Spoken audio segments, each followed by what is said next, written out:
ভাই, আমার নাম আহমেদ। আমি গৌরব দেশ ইরাকের নাগরিক এবং আমি জন্মগত মুসলিম। আমার সমস্যা হচ্ছে যে আমি ইসলাম পালন করি যখন আমি। ভাই, প্রথমে আমরা অমুসলিমদের প্রশ্ন নেব। অমুসলিমদের সব প্রশ্ন শেষ হলে তখন ইনশাল্লাহ আমরা আপনাকে সুযোগ দেব। হ্যাঁ, তবে আমি আপনাকে আমার সমস্যার কথা বলছি, তা তবে হচ্ছে তবে আপনি বলেছেন আপনি আহমেদ এবং আপনি একজন জন্মগত আমি একজন মুসলিম, জন্মগত মুসলিম। কিন্তু এখন আপনি মুসলিম কি না? আমি অজ্ঞবাদী। ও, তো আপনি এখন ইসলাম ধর্ম ত্যাগ করেছেন? হ্যাঁ, আমি সন্দিহান। ওকে, ফাইন। যদি আপনি ইসলাম ধর্ম ছেড়ে থাকেন তাহলে আপনি প্রশ্ন করতে পারেন। ওকে, আমার প্রশ্ন হচ্ছে কি জন্য আমার আপনার অন্যান্য মুসলিম ও আমার কিছু বন্ধুর মতো বিশ্বাস নেই, যদিও আমি ইসলাম অনেকখানি অনুসরণ করি এবং উমরা করেছি, কিন্তু এখনো আমি ইসলামে নিষিদ্ধ বেশিরভাগ পাপ কাজ করি এবং মাঝে মাঝে আমি নামাজ ইত্যাদিতে অলসতা করি যা ইসলামে পালন করতে হয়। আমি অনেক বই পড়েছি অন্য ধর্ম সম্পর্কিত ও ষড়যন্ত্র তথ্য সহ, এবং ইউটিউবে আমি আপনার ভিডিও, প্রামাণ্যচিত্র ইত্যাদি দেখেছি এবং আমার মাথায় আমার মাথায় ঘুরপাক খায় অনেক প্রশ্ন আল্লাহ, রাসূল ও সমগ্র মুসলিমদের ব্যাপারে। এবং মূলত সবচেয়ে গুরুত্বপূর্ণ প্রশ্ন হচ্ছে, আপনি কোনো বিতর্ক কিংবা প্রশ্নোত্তরে বলেছেন আল্লাহ হচ্ছেন স্রষ্টা এবং তিনি অসৃজিত, কিন্তু আমার উপলব্ধি যার সৃষ্টি হয়নি তার অস্তিত্ব কিভাবে সম্ভব? তথাপি তিনি থাকলে কেমন করে আমরা তাকে বুঝবো, কিভাবে তাকে দেখব বা তার কথা শুনবো বা তাকে ভয় করব, কিন্তু তার অস্তিত্ব জানবো যেহেতু তিনি সৃষ্টি হননি? এটা আমার প্রশ্নগুলোর একটি। ভাই আহমেদ বললেন যে তিনি জন্মগত মুসলিম, তিনি এসেছেন ইরাক থেকে। তিনি কোরআন পড়েছেন, অন্যান্য বইও পড়েছেন, কিন্তু তিনি অনেক পাপ করেছেন। তিনি বিশ্বাস করেন, মাঝে মাঝে তিনি অজ্ঞেয়বাদী হয়ে পড়েন এবং প্রার্থনায় আলস্য করেন। ভাই, আপনার আসল প্রশ্নের জবাব দেওয়ার আগে বলছি, যদি আপনি পাপ কাজ করেন এবং যদি আপনি প্রার্থনার ক্ষেত্রে আলস্য করেন, তাতে আপনি অমুসলিম হয়ে যাননি। যতদিন আপনি বিশ্বাস করেন প্রার্থনা করা ফরজ, মাঝে মধ্যে বাদ পড়লে সেটা পাপ। এটা বড় পাপ যে মাঝে মাঝে আপনি প্রার্থনা করেন না, তবে তাতে আপনি অমুসলিম হয়ে যাননি। যদি আপনি বলেন প্রার্থনার প্রয়োজন নেই, তাহলে আপনি কুফর করছেন। তবে যদি আপনি মাঝে মাঝে পাপ করেন, কখনো ছোটখাটো পাপ, কখনো বড় পাপ, তখন এটা হারাম, অর্থাৎ নিষিদ্ধ, কিন্তু তা আপনাকে ইসলামের বাইরে ঠেলে দেয় না। মাঝে মাঝে শয়তানের ওয়াসওয়াসায় আপনাকে বলে, ও তুমি মুসলিম কিন্তু ইসলামের এটা ঠিক নয়, এটা ভুল, এবং এটা মানুষের মনকে বিক্ষিপ্ত করে দেয়। সে সময় আপনার ঈমান দুর্বল হয়ে পড়তে পারে। তবে এসব আপনার ভাবা উচিত নয় যে আপনি অমুসলিম।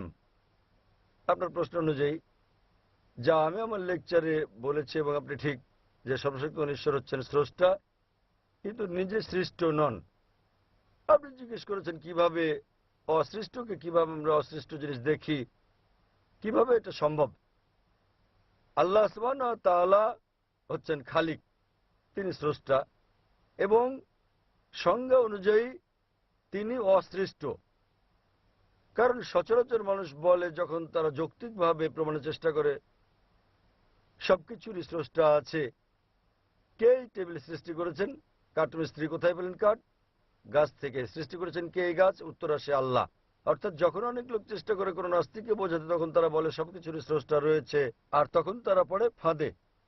যখন নাস্তিক তাকে প্রশ্ন করে আল্লাহকে কে সৃষ্টি করেছেন, তাহলে আপনি যদি আমার ক্যাসেট শুনে থাকেন, আমি কখনো সে পথে যাইনি। আমি জিজ্ঞেস করি নাস্তিকদেরকে, কিভাবে তুমি বিশ্ব ব্রহ্মাণ্ড সম্পর্কে জানলে, কিভাবে তারকারাজির সূর্যের কার্যপ্রণালী সম্পর্কে জানলে, তখন সে বলে এবং পেছনে ফেরে বলে স্রষ্টা। তাহলে এটা পরস্পর বিপরীত। যদি আপনার জানা থাকে কিভাবে যুক্তি দিতে হয়, আপনি এই সমস্যা নিয়ে কখনোই নাস্তিকের ফাঁদে পা দেবেন না। মুসলিমরা, বিশ্বাসীরা আল্লাহকে সৃষ্টির ব্যাপারে বলেন সংজ্ঞাগতভাবে আল্লাহ হলেন অসৃষ্ট। এবং যদি আপনি প্রশ্ন করেন আল্লাহকে কে সৃষ্টি করেছেন, যদি আমার লেকচার শুনে থাকেন, আমি উত্তরটা দিয়েছি। ধরেন এক ব্যক্তি এসে আমাকে বলল যে আমার ভাই জন।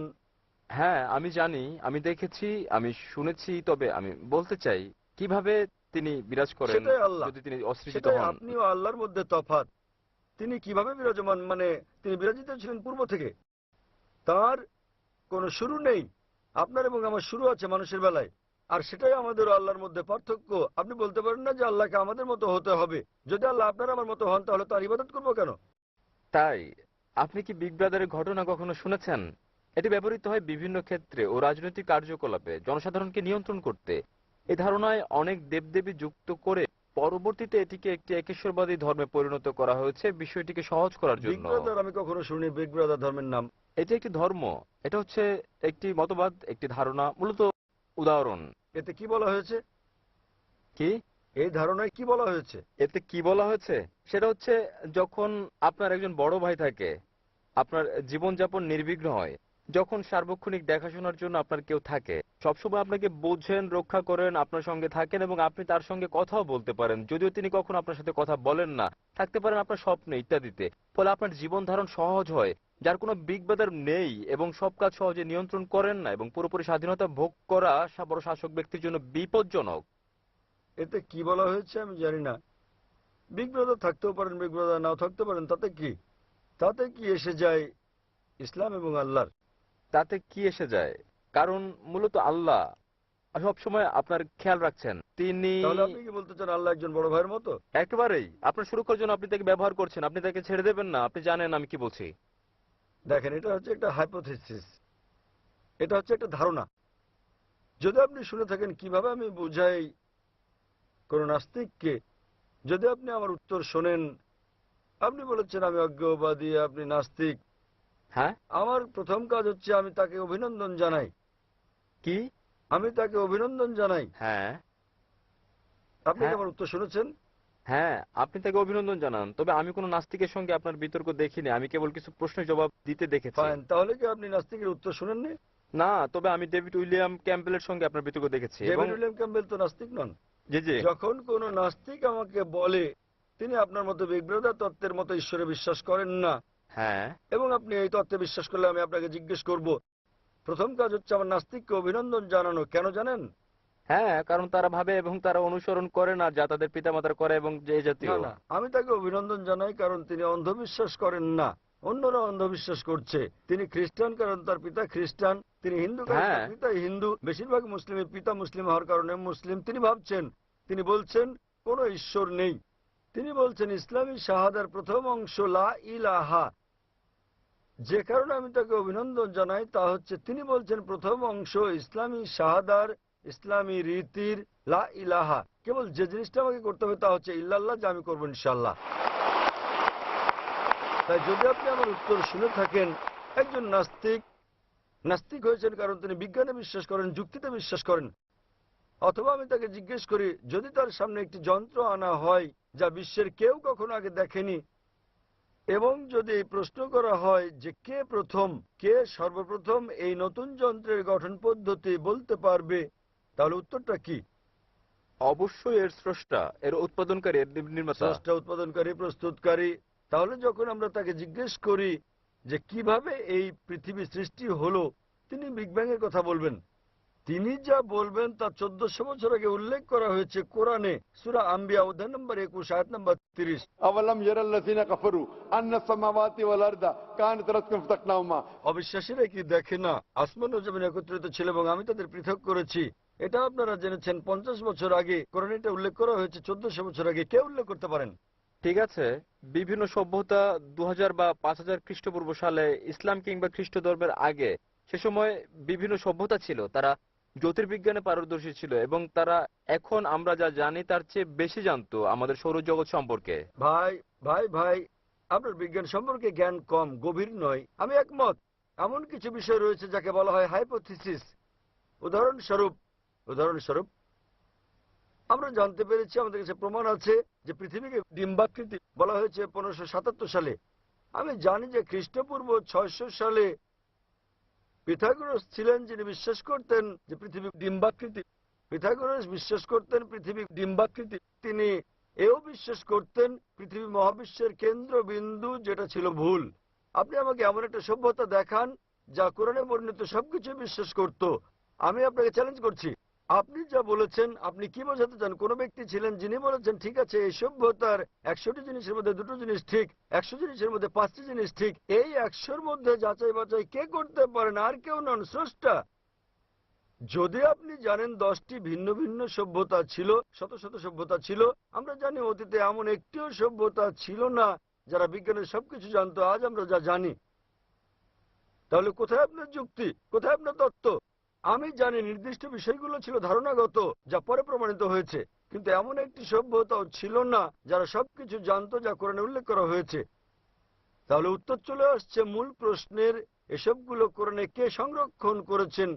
1400 বছর আগে কেউ কি পারত বলতে, ঠিক আছে 100 জিনিসের মধ্যে 3টি ঠিক, এই 100-র মধ্যে 2টো ঠিক, এই 100-র মধ্যে এটা সম্ভব নয়, গাণিতিকভাবে এটা সম্ভব নয়। Well, আপনি অতিরিক্ত কোনো বিষয়ের ধারণা দেননি। আমি বুঝাতে চাই জ্ঞানী শক্তি এবং ভাই, আমি আপনাকে একটা সহজ প্রশ্ন করেছি, এখানে বিতর্ক করতে আসিনি। হ্যাঁ আমি আপনাকে একটা প্রশ্ন করছি, এমন একটা সভ্যতার কথা বলুন আপনি অন্য কিছু জানতে চাচ্ছেন। আমরা হ্যাঁ। এখানে আলোচনায় বসিনি, আপনি রুমে আসতে পারেন আলোচনার জন্য। আপনি প্রশ্ন করবেন, আমি আপনাকে উত্তর দেব। আপনি পুরনো সভ্যতার কথা বললেন, আমি বললাম ঠিক বলেছেন, তবে 100-র মধ্যে 98টি ছিল ভুল। তাই আমি আপনাকে জিজ্ঞেস করি, কে এইসব কোরআনে উল্লেখ করেছেন? আপনি এখন অন্য কিছু বলছেন।